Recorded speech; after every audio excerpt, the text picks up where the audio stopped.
होलिका दहन एक काल्पनिक कहानी। लेखक रोहित कुमार। मैं रोहित हूँ। हाँ, वही रोहित जो कल के दिन होलिका से टकराया।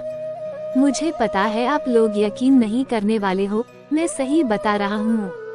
मैं एक ऐसा रोहित हूँ जो होलिका से बातें की। मैं भी जा रहा था, वह भी उधर से सजी समरी आ रही थी। मैंने होलिका को रोका और बोला, हे होलिका, तुमने कितने गंदे कार्य किए जिसके बदौलत आज तुम्हें हर साल जलाया जाता है, यहाँ तक कि तुम्हारी आत्मा को भी कष्ट पहुँचाया जाता है। होलिका ने कहा, अरे तुम लोग हमारे पुतले को बनाकर दहन कर देते हो तो तुम्हें लगता है कि होलिका जल गई।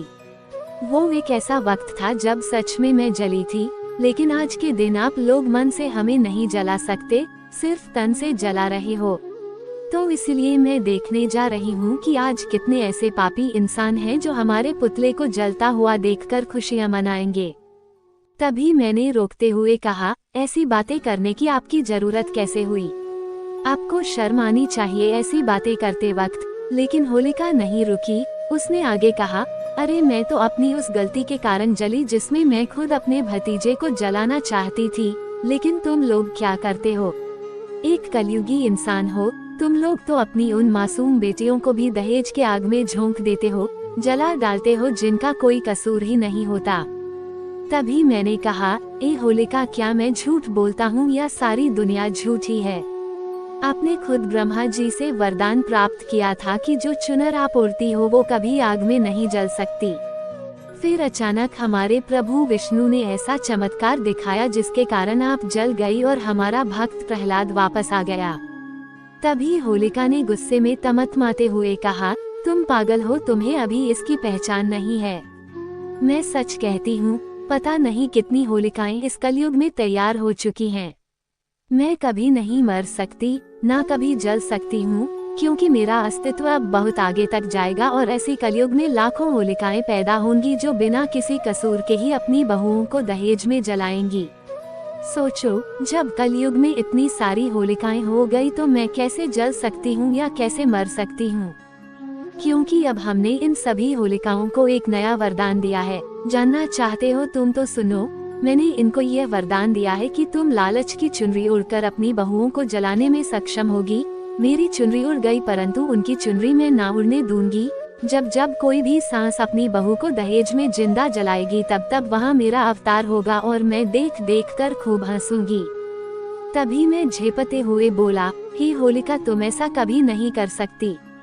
हमारा देश तो बहुत समझदार है, हमारा भारत देश विश्व गुरु है। होलिका ने कहा, सिर्फ तुम्हें ऐसा लगता है कि तुम्हारा देश एक विश्व गुरु है। हमने सारी दुनिया का भ्रमण किया और हमें जलकर नष्ट हो चुकी थी, लेकिन इन कलयुग के इंसानों ने मुझे वापस से आने पर मजबूर किया और मैं अब वापस से अवतरित हो चुकी हूँ, जो हर घर में विराजमान हूँ। अब हमें किस किस घर से जलाओगे तुम? किस किस घर से हमें भगाओगे तुम? मैं तुम्हारा पीछा करती रहूंगी, बोलो कहाँ भाग कर जाओगे तुम? मैंने कहा, यह एक ऐसा समय है जहाँ पर लोग देवताओं को तहे दिल से पूजते हैं और हर घर से तुम्हें नष्ट किया जाएगा। तभी होलिका ने कहा, देवताओं को लोग किस लिए पूजते हैं? ये तुम्हें नहीं पता। हमसे पूछो कि लोग देवताओं को क्यों पूजते हैं। लोग देवताओं को इसलिए पूजते हैं कि उनके पास अधिक से अधिक पैसा हो और वे एक अच्छी पढ़ी लिखी और ज्यादा से ज्यादा दहेज लाने वाली बहू पाएं, क्योंकि तुम्हें पता है उसमें भी मेरा ही अवतार होना है। क्योंकि जो भी व्यक्ति मोह माया मांगेगा तो भविष्य में बहुओं को दहेज की आग में जलना जरूर होगा और वही मेरा अवतार होगा। जहाँ जहाँ की सांस होलिका की तरह यानी मेरी तरह अपनी बहुओं को जिंदा जलाएंगी, वहाँ मैं खुद प्रकट होकर उन्हें एक नया वरदान दूंगी। तभी मैंने आश्चर्यचकित होकर कहा, क्या तुम दूसरा वरदान भी दोगी? वो तो इससे भी बुरा होगा। वैसे बताओ दूसरा वरदान कौन सा दोगी तुम? होलिका ने कहा, देना क्या है? मैंने तो शुरुआत कर दिया है। जो बहू ज्यादा दहेज लाए और सास उसकी मेरी तरह हो, मैं तो उसको दूसरा वरदान ये देती हूँ कि तुम उस पर अत्याचार कर सकती हो, और जब उसकी गर्भ में कोई पुत्री होती है तो आप उसे आभूषण करवा बाहर निकलवा दो, ताकि कन्याओं का जन्म ही नहीं होगा। सोचो, जब कन्याओं का जन्म ही नहीं होगा तब हमारे कितने मजे होंगे। सभी लोग एक एक लड़की पर 4-4, 5-5 लोग टूटेंगे। बलात्कार जैसे दृश्य सामने आएंगे तब कितना मजा आएगा। कुछ लड़कियों को लड़के जलाएंगे, लेकिन कुछ अपने आप खुदकुशी करके जलेंगी तो कितना मजा आएगा। इसके अलावा जो बेटी हो भी गई तो उसको भी जान से मरवाने का भी वरदान देती हूँ।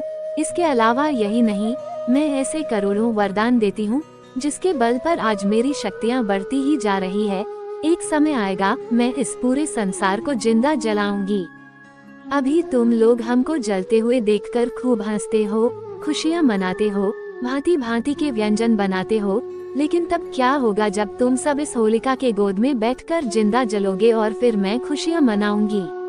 तब तो तुम्हारे पास कोई दूसरा तरीका ही नहीं रहेगा बचने का। मैंने कहा, हे होलिका, इसमें सारी दुनिया वालों का क्या कसूर? होलिका ने कहा, कसूर दुनिया वालों का नहीं है, कसूर संस्कारों का है। वैसे एक बात मैं तुम्हें बताती हूँ, जब तक ऐसी अबलाएं पैदा होंगी वो दहेज के लालच में अपनी बहुओं को जिंदा जलाएंगी या उन्हें टॉर्चर करेगी, तब वहाँ मेरा अवतरण होगा। मैं प्रकट होकर उन्हें नित्य नए वरदान देती रहूंगी। मेरी और भी बहुत सारे वरदान हैं जिनको मैं तुम्हें बताती, मगर मेरे पास समय बहुत कम है क्योंकि रात के करीबन 10 साढ़े 10 बजने वाले हैं और मैं देखना चाहती हूँ कि लोगों ने मेरे पुतले किस किस तरीके के बनाए हैं।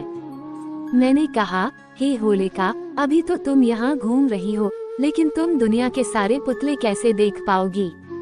होलिका ने कहा, जहाँ जहाँ मेरा अंश है वहाँ वहाँ से मैं उस पुतले को आराम से देख सकती हूँ। मैंने कहा, अंश ये क्या होता है?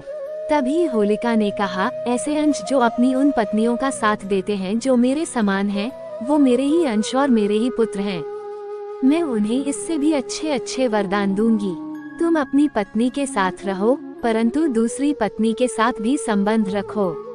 वैश्यागामी जैसे काम करो, ये उनके लिए सबसे अच्छा वरदान रहेगा। दारू शराब पियो, पत्नी को पीटो, बेटियों को पीटो इत्यादि में वरदान दूंगी। तब तुम्हारा सारा संसार लूट जाएगा और मैं होलिका ऐसे की ऐसे ही और ज्यादा ताकतवर व शक्तिशाली बन जाऊंगी। अब मुझे होलिका की बात सुनकर काफी डर लगने लगा था, मगर मैं भी चाहता था कि होलिका की सारी बात सुनो। आप सभी लोग तो जानते ही हैं, मैं एक कहानी लिखने वाला व्यक्ति हूँ।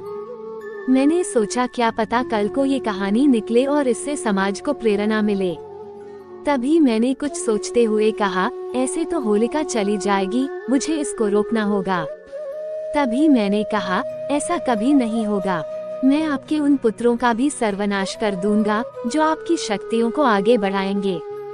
तभी उसने कहा, हमारे पुत्रों का सर्वनाश नहीं कर सकते, क्योंकि उनके भी पिताश्री उन्हें यही सिखाते हैं कि भविष्य में बहू लाना तो ऐसी जिसके पास खूब पैसा हो।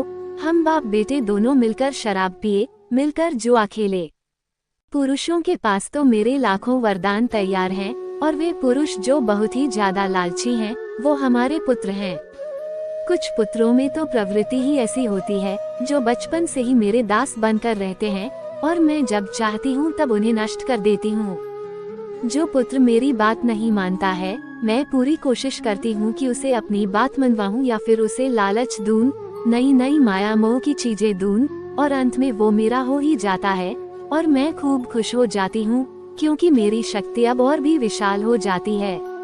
आज वही हमारे पुत्र हमारा पुतला जला रहे हैं और वे ऐसा मानते हैं कि बुराई पर अच्छाई की जीत हो चुकी है, लेकिन उन्हें ये नहीं पता कि वो हमें याद करने के लिए मनाते हैं कि कल को मैं भी होलिका का पुत्र होने के नाते बहुत सारे बेकसूर लड़कियों को बहुओं को जिंदा जलाऊंगा। तभी मैंने होलिका से कहा, हे होलिका, तू क्या मेरे मन में ये गलत धारणा थी कि तुम जल चुकी हो या नष्ट हो चुकी हो? होलिका ने पुनः कहा, मुझे लगता है कि तुम हमारा अधिक से अधिक टाइम नष्ट करना चाहते हो, लेकिन ऐसा नहीं कर सकते, परंतु फिर भी मैं तुम्हें बताना चाहूंगी।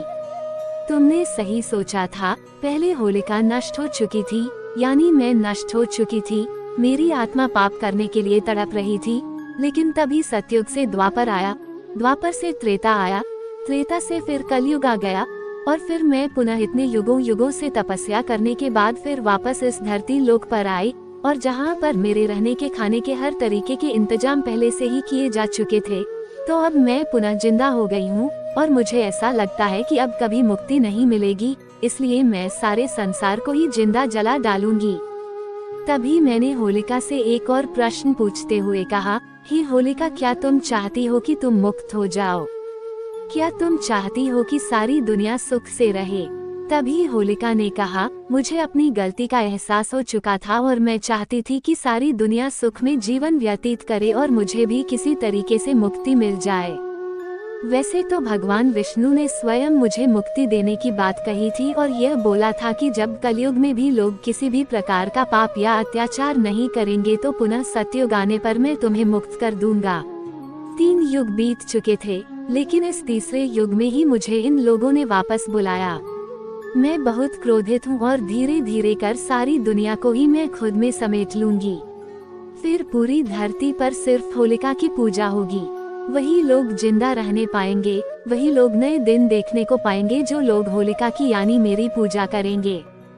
तभी मैंने होलिका से कहा, हे होलिका, क्या आप अपने कीमती समय में से कुछ समय और मुझे देंगी? फिर आप अपने पुतलों को जलते हुए देखकर खुश होना चाहे नाचना। ये बताओ, अगर मैं चाहूँ तो तुम्हें किस तरह से मुक्ति दिला सकता हूँ? तभी होलिका ने हंसते हुए कहा, तेरे अकेले की बस की बात नहीं है। अगर जो तू अकेला ये कर पाता तो मैं जरूर तुझे बताती। फिलहाल मुझे जाना होगा। मैंने उसको रोकते हुए कहा, होलिका प्लीज रुक जाओ, मेरे मन की एक गलत धारणा निकाली है, तो अब इसका सद्मार्ग भी बताती जाओ। होलिका ने कहा, तो सुन, यदि तुझे सच में मुझे मुक्त कराना है तो सारी दुनिया में लड़ाई झगड़े बंद कर दिए, सारे देशों के बीच में युद्ध रोक दिए जाएं और हर एक इंसान एक दूसरे के साथ मिलजुल कर रहना सीखे। सारे धर्मों के लोग आपस में मिलकर एक दूसरे की भावनाओं का सम्मान करें और किसी भी प्रकार का भेदभाव ना करें। हर एक इंसान एक दूसरे के साथ प्यार से पेश आए और किसी भी प्रकार का पाप या अत्याचार ना करे। बेटियों को भी जिंदा ना जला जाए, उनको भी पूरा अधिकार दिया जाए, क्योंकि यदि इस दुनिया में बेटियां ही नहीं होंगी तो सोचो कौन देवताओं की पूजा करेगा, कौन सृष्टि की रचना करेगा और बलात्कार जैसे ये गंदे काम बंद हो जाए। सभी लोग एक दूसरे के साथ मिलजुल कर रहे, एक दूसरे की भावनाओं को समझे, एक दूसरे का दिल न दुखाए, किसी को जिंदा जलाए ना या जिंदा जलने पर विवश न करें, तभी मेरी मुक्ति हो सकती है। और मेरी मुक्ति हो जाने के बाद भी यदि कोई भी व्यक्ति ऐसे पाप करता है और फिर से वह ऐसे ही नई नई होलिकाएं पैदा करना शुरू करता है तो वहाँ भी मेरा अवतार जरूर होगा। इतना कहकर मैं कुछ बोल पाता। होलिका को पता चल चुका था कि उसका समय रोहित बेवजह में ही नष्ट कर रहा है। वो हंसते हुए वहाँ से उड़ चली और मैं भी हताश परेशान होकर खुद को ही कोसने लगा। क्या हमारा देश इतना नीच है? क्या हमारी दुनिया इतनी सुनसान और वीरान है? क्या सच में होलिका इस सारी दुनिया को जलाकर राख कर देगी और फिर अकेले राज करेगी? क्या वही लोग जिंदा रहेंगे जो लोग होलिका की पूजा करते हैं या होलिका की पूजा करेंगे? ये सब सोचते सोचते मुझे रात भर नींद नहीं आई। सुबह भी और अभी भी मैं होली तो खेलने गया, मगर बहुत बड़ी बेचैनी से जूझ रहा हूँ। अब आप ही लोग हमारी मदद कर सकते हैं। बताइए, क्या आप सभी लोग होलिका को मुक्त कराने के लिए एक कदम नहीं उठा सकते? होलिका ने जिस तरीके से बताया, मैं अकेले कुछ नहीं कर सकता, लेकिन आप सभी लोग मिलकर तो मेरा साथ दे सकते हैं ना? तो आप सभी लोग हमारा मिलकर साथ दें, होलिका को मुक्ति दिलवाएं। वो कितने युगों से भटक रही है। हम सभी लोग अपने बूढ़े बुजुर्गों को, अपने घर परिवार को समझाएं कि होलिका का जन्म न होने दें, वरना होलिका की शक्तियाँ बढ़ेंगी। मित्रों, ये कहानी आपको कैसी लगी? मुझे फीडबैक जरूर देना, क्योंकि यह आपका फीडबैक नहीं, एक होलिका को मुक्ति दिलाने में बहुत बड़ा योगदान होगा। मैं आपके प्यारे संदेशों का बेसब्री से इंतजार रहेगा। ध्यान रहे, फीडबैक चाहे तो मेरे व्यक्तिगत नंबर पर भी भेज सकते हैं, ताकि मैं उन्हें अगली किसी होलिका की मुक्ति की स्टोरी पर प्रकाशित कर सकूं। धन्यवाद।